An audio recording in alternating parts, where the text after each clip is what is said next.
Gente, antes de tudo, eu quero pedir desculpas por conta desse barulho de obra. Mas, enfim, vamos então ao nosso tema de hoje. Hoje a gente vai fazer um teste aqui no canal, onde eu vou fazer uma espécie de giro por algumas notícias, no caso aqui eu selecionei duas, e que eu considero de destaque, sobretudo nessa área de conflitos e que tem ligação também com geopolítica e política. Eu não vou me aprofundar necessariamente nos assuntos. Eu vou continuar ainda fazendo análises separadas e mais profundas ao longo da semana com vídeos com temas específicos. Então aqui seria meio que a gente abrir um pouco o olhar para o que está acontecendo com esse bombardeio de informações, juntar tudo isso e passar a entender. Eu acho que isso vai facilitar também os temas que eu tenho abordado aqui no canal de forma mais analítica, porque aí você já vai saber mais ou menos as informações que saem da mídia e depois como eu vou pegar isso e analisá-las, né? Também trazendo outras questões, às vezes de relatório, às vezes falas um pouco mais específicas, mas dito isso, vamos lá então. A gente foi meio que pego assim de surpresa com uma troca de artilharia bem pesada entre o Irã e o Talibã.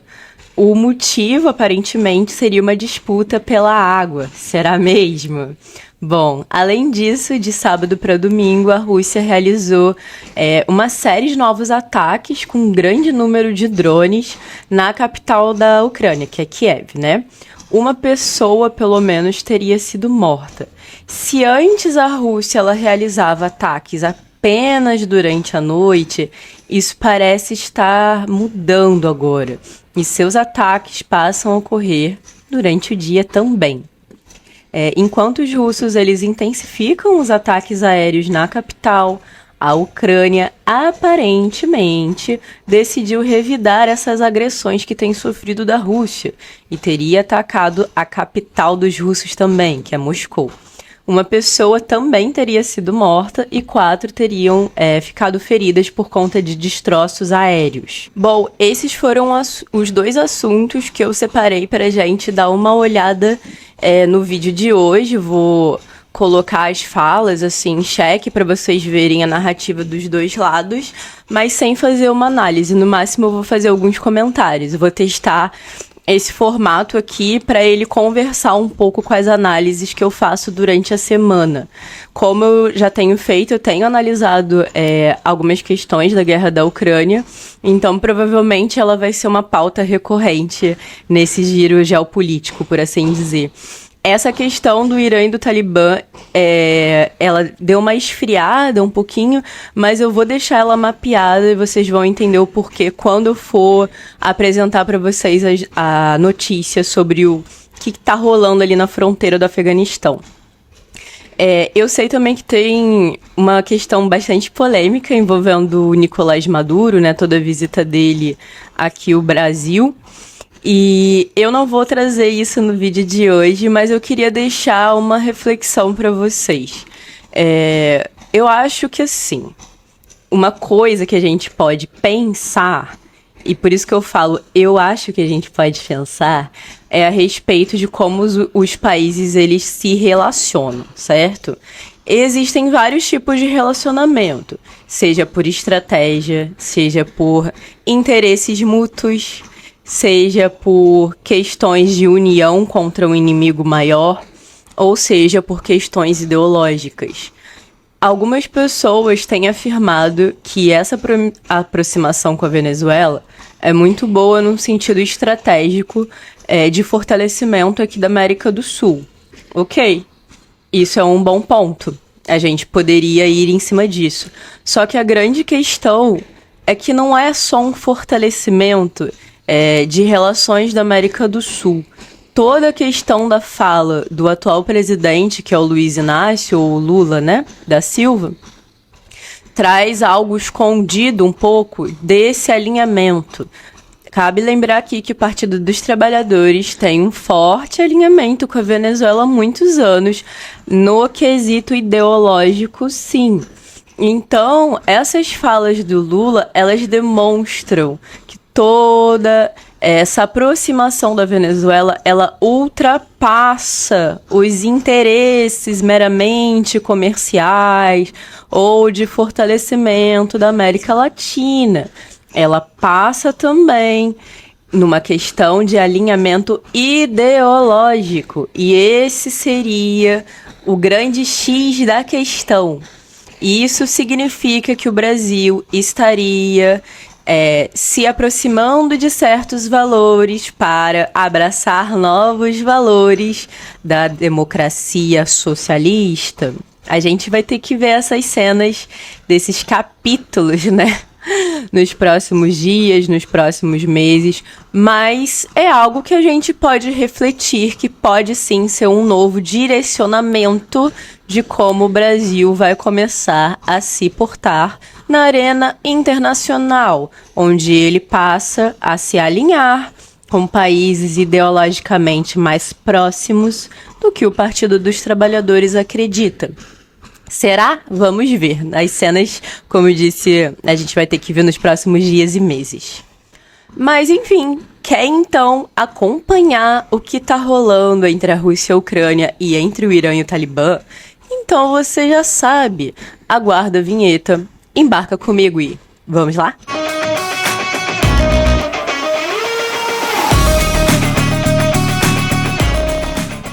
Olá, eu sou Bárbara Martinelli, seja muito bem-vindo ao canal Voz Armada. E é o meu novo quadro, né, o Giro Geopolítico, onde eu vou agora te atualizar sobre os principais acontecimentos desse mundo conflituoso que a gente está vivendo, e eu vou fazer alguns comentários sobre isso.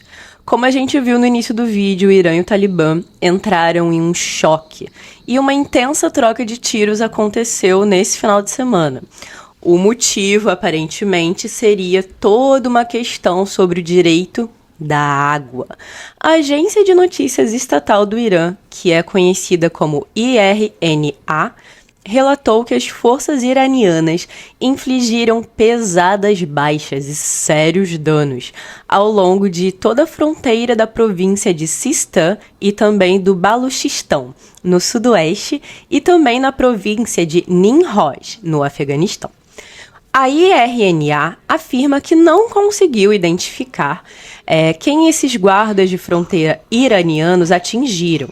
Já a agência Tasnim News, que é afiliada direta à Guarda Revolucionária Iraniana, ou se você preferir IRGC, citou o Centro de Informações da Guarda da Fronteira do Sistan-Baluquistão, dizendo que o conflito foi entre os guardas de fronteira e forças armadas desconhecidas, as que pretendiam cruzar a fronteira ilegalmente. Bom, já a AP, que é a mídia que é controlada pelo Talibã lá no Afeganistão, não reconheceu esses combates. Mas o jornal Tasnim, que a gente estava falando antes, citou alguns meios de comunicação locais, afegãos, né, dizendo que o conflito ocorreu no distrito de Kang, na província de Nimroj, entre as forças do regime Talibã e os guardas de fronteira iranianos. A Tasnim também citou seu correspondente de campo, relatando que ele afirmou que houve um confronto entre os guardas de fronteira iranianos em Nimroj e as forças do Talibã, que estavam localizadas no lado afegão. Cabe aqui citar que as razões oficiais para esses confrontos ainda permanecem meio desconhecidas, mas o tiroteio no posto da fronteira entre a província afegã de Nimroj e a província iraniana de Sistan-Baluquistão ocorreu após o presidente iraniano Ebrahim Raisi, no início desse mês, acusar os governantes talibãs do Afeganistão de restringir o fluxo de água para as regiões orientais do Irã. Isso representaria uma violação do tratado realizado em 1973. Abre aspas para o Ibrahim. Não permitiremos que os direitos dos nossos povos sejam violados. Fecha aspas para o Ibrahim. Ele afirmou isso no dia 18 de maio. Bom, o Talibã negou as acusações. E Cabe lembrar que o Talibã ele permanece ainda, diplomaticamente falando, desde que chegou ao poder em 2021, meio isolado diplomaticamente, né? Apesar de toda uma aproximação, cabe aqui ressaltar que ele tem tido com a China. Inclusive, eu fiz um vídeo aqui no canal explicando um pouco melhor como a China estava aos poucos se aproximando do Talibã e o porquê. Eu vou deixar o card passando aqui em algum lugar, mas não deixe de conferir esse vídeo. Bom, mas enfim, né? As autoridades iranianas comparam o Talibã por seu chamado desrespeito às leis internacionais e aos protocolos de fronteira, desde a tomada do Afeganistão há 2 anos, né? Os confrontos ocorreram em várias ocasiões já, mas raramente resultaram em vítimas e foram rotineiramente, né, atribuídos a uma espécie de mal-entendido. O ministro das Relações Exteriores iraniano, que é o Hossein Amir Abdollahian, não sei se eu falei certo, o nome dele tá passando aqui, ainda ameaçou explicitamente os líderes do Talibã com o uso do que ele chamou de instrumentos de pressão em uma coletiva de imprensa. Um especialista iraniano sugeriu ainda que um desses instrumentos poderia ser oficiais iranianos realizando uma reunião pública com a oposição afegã como forma de intimidar o Talibã. Já outro especialista sugeriu que o Irã poderia oferecer apoio às milícias xiitas armadas do Afeganistão. As demandas do Irã estão enraizadas no Tratado Afegão-Iraniano que eu citei, de 1973, sobre a água do rio Helmand, que, segundo especialistas iranianos, nenhum governo afegão implementou até hoje. Será, então, que as disputas ocorrem apenas pela questão da água? Ou nós teríamos algo a mais por trás disso? Talvez toda essa questão religiosa pese bastante para os lados, que possuem muitas divergências, por assim dizer, já que o Talibã tem uma orientação sunita e o Irã uma orientação xiita. Estariam os xiitas incomodando o Talibã?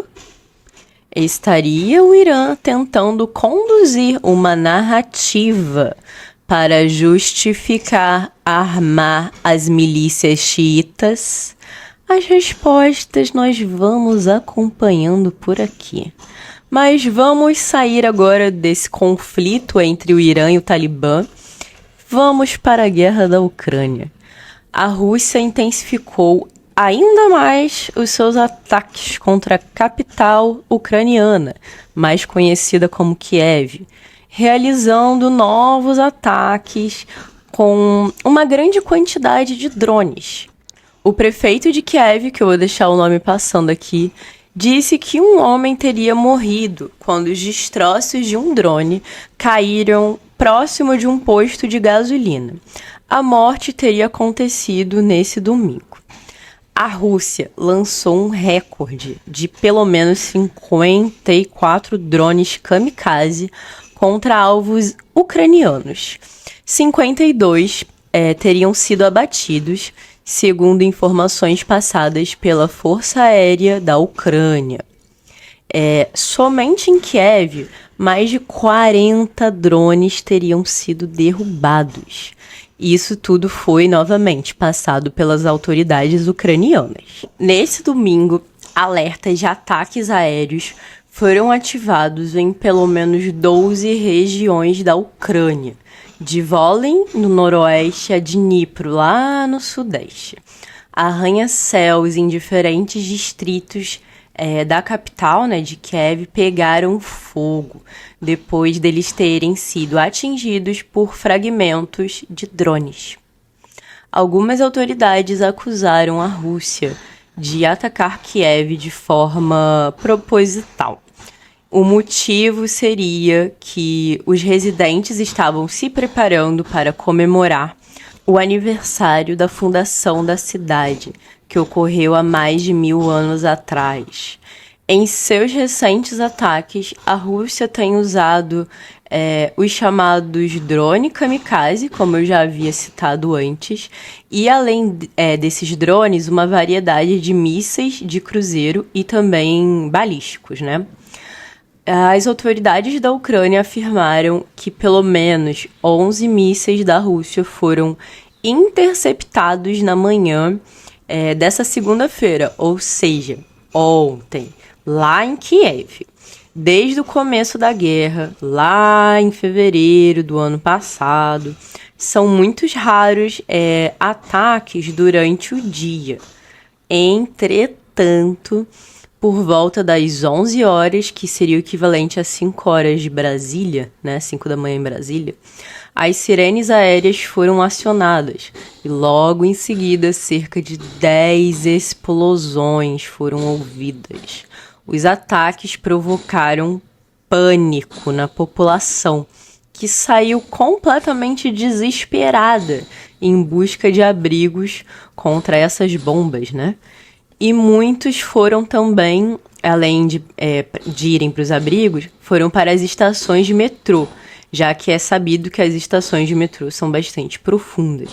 Bom, o Danilov, secretário de Conselho Nacional de Segurança e de Defesa da Ucrânia, disse que um ataque para retomar o território das forças de ocupação do presidente Vladimir Putin pode começar amanhã, depois de amanhã ou em uma semana. A Ucrânia planeja essa contraofensiva há muitos meses e tem se dedicado a treinar tropas e a receber diversos equipamentos militares de aliados ocidentais. A contraofensiva, entretanto, ainda não se iniciou para qualquer tipo de avaliação de seus resultados. O ministro de Defesa da Rússia, o Sergei Shoigu, observou que o Ocidente está intensificando bastante, né, o fornecimento de equipamento e também de armas para a Ucrânia. Antes do que ele disse ser uma ofensiva ucraniana que deve ser de larga escala. E ele disse que Moscou atacaria qualquer tipo de rota de abastecimento que detectasse armamentos ou qualquer similaridade, né? Falando a uma televisão estatal, o Shoigu disse que a Rússia estava infligindo dano de fogo muito efetivo ao inimigo e que as armas ocidentais não mudariam o resultado do que ele chamou de operação militar especial de Moscou na Ucrânia. Cabe aqui lembrar que na Rússia é proibido falar que eles estão em uma guerra contra a Ucrânia. A pena, inclusive, é de prisão de até 15 anos. Feita essa ressalva, o Shoigu também falou que a Ucrânia lançou seu maior ataque de drones em Moscou. Entretanto, falou que esses 8 drones teriam sido todos abatidos pelo exército russo. Bom, a Rússia lançou um ataque em Kiev e 24 horas depois sofreu um ataque em Moscou. Esse ataque forçou, assim como o ataque em Kiev, também forçou diversas pessoas civis a evacuarem de seus lares. Ainda na entrevista, o Shoigu também afirmou o seguinte, abre aspas, esta manhã, Kiev realizou um ataque terrorista na região de Moscou, em alvos civis, eu observo, fecha aspas para o Shoigu. A Rússia, sempre que sofre algum tipo de ataque em suas cidades, onde tem pessoas civis, acusa a Ucrânia de terrorismo. E a Ucrânia, sempre que recebe ataques também em suas cidades com civis, também faz o mesmo. A Ucrânia, entretanto, negou qualquer tipo de envolvimento direto no primeiro ataque de drones à capital russa, desde o início da guerra. Mas o assessor presidencial ucraniano, que eu vou deixar o nome passando aqui na tela, disse que a Ucrânia estava muito satisfeita em assistir os ataques e previu que mais ainda estariam por vir. Como ele previu isso, a gente não sabe. Note aqui também tem um termo utilizado a respeito de envolvimento direto. Isso implica, então, que eles estariam envolvidos indiretamente? Fica a dúvida aqui, mas vamos prosseguir, né? Bom, o chefe da administração militar de Kiev, que eu vou deixar o nome passando aqui, disse no Telegram o seguinte, abre aspas, o ataque em Kiev foi maciço, veio de diferentes direções, em várias ondas, fecha aspas.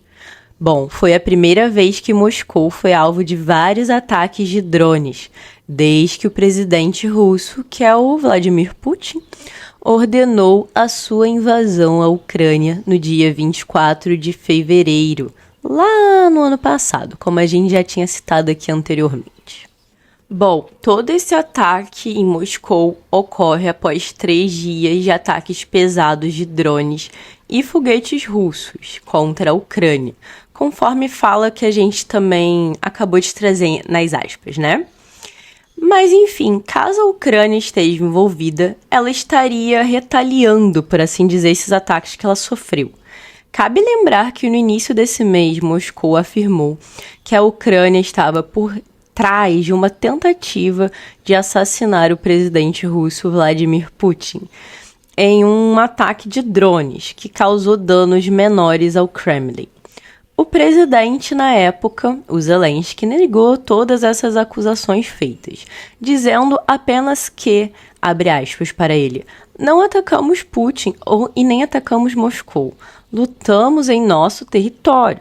Estamos defendendo nossas aldeias e cidades, fecha aspas. Entretanto, oficiais da inteligência dos Estados Unidos disseram ter encontrado indícios que um grupo ucraniano teria sido responsável pelo ataque de drone ao Kremlin, que ocorreu no início desse mês, né, que a gente estava falando. Essas autoridades norte-americanas teriam tido acesso à conversa entre lideranças da Ucrânia. Apesar disso, cabe ressaltar, os Estados Unidos ainda não bateram o martelo sobre uma conclusão, por assim dizer, definitiva sobre quem foi o responsável por esses ataques. E, curiosamente, acreditam que é pouco provável que funcionários do alto escalão do governo da Ucrânia, como, por exemplo, o presidente, o Zelensky, teriam ordenado o ataque. Bom, eu acredito que essa conclusão é um pouco confusa, já que ela vai nos levar a duas questões. Se o ataque foi feito por grupos ucranianos, teria o Zelensky perdido o controle da guerra, já que eles afirmam que o Zelensky não sabia? Mas e se ele sabia? Mas por conta das condições de recebimento de armamento da OTAN, que seria de não atacar solo russo, ele estaria, então, envolvido nos ataques? A gente tem 2 grandes problemas por aí, né? Um é que a Ucrânia, ela concordou com toda essa questão da OTAN de não atacar solo russo para continuar recebendo armamento. Então, até mesmo para os Estados Unidos assumirem que algum tipo de alta liderança ucraniana sabia desses ataques, seria muito complicado, porque implicaria em eles reconhecerem, então, que a Ucrânia atacou solo russo. E aí, eles parariam de enviar, então, o armamento? É muito complexa essa questão.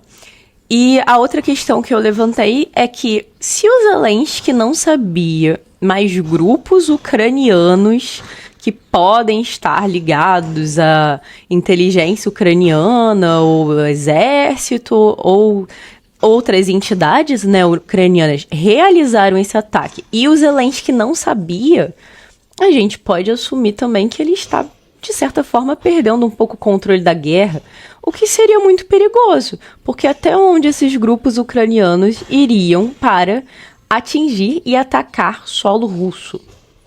Então é muito complicado toda essa afirmação que os Estados Unidos faz, porque a gente vai acabar enveredando para uma dessas 2 conclusões que não são muito boas.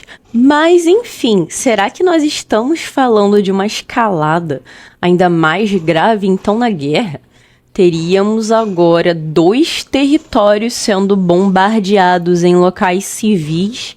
Kiev, a capital da Ucrânia, já estava sendo bombardeada, mas agora Moscou, a capital da Rússia, sendo bombardeada também. As consequências desses ataques e contra-ataques pode ser letal aos cidadãos. Um embaixador de Moscou, no Reino Unido, chamado Andrei Kelin, concedeu uma entrevista à BBC nesse final de semana e afirmou que a guerra entre a Rússia e a Ucrânia pode muito em breve assumir o que ele classificou de uma nova dimensão. Ele afirmou o seguinte, eu vou abrir aspas para ele. Mais cedo ou mais tarde, essa escalada pode ter toda uma nova dimensão que não precisamos e nós não queremos. Essa foi a fala do Andrei, fecha aspas. É possível que ele esteja se referindo ao uso de armamento nuclear tático? Deixo aqui a minha pergunta para vocês. Bom, o embaixador foi questionado pela repórter sobre o tempo, de duração que o conflito poderia ter.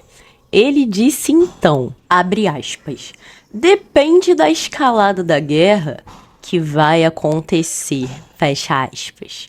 Os comentários de Andrei foram feitos após um dos principais oficiais de segurança da Ucrânia, que eu vou deixar o nome passando aqui, o Danilov, afirmou à agência que seu país, a agência da BBC, que seu país está pronto para lançar a sua tão esperada contraofensiva contra a Rússia. A guerra da Ucrânia parece não ter hora para acabar.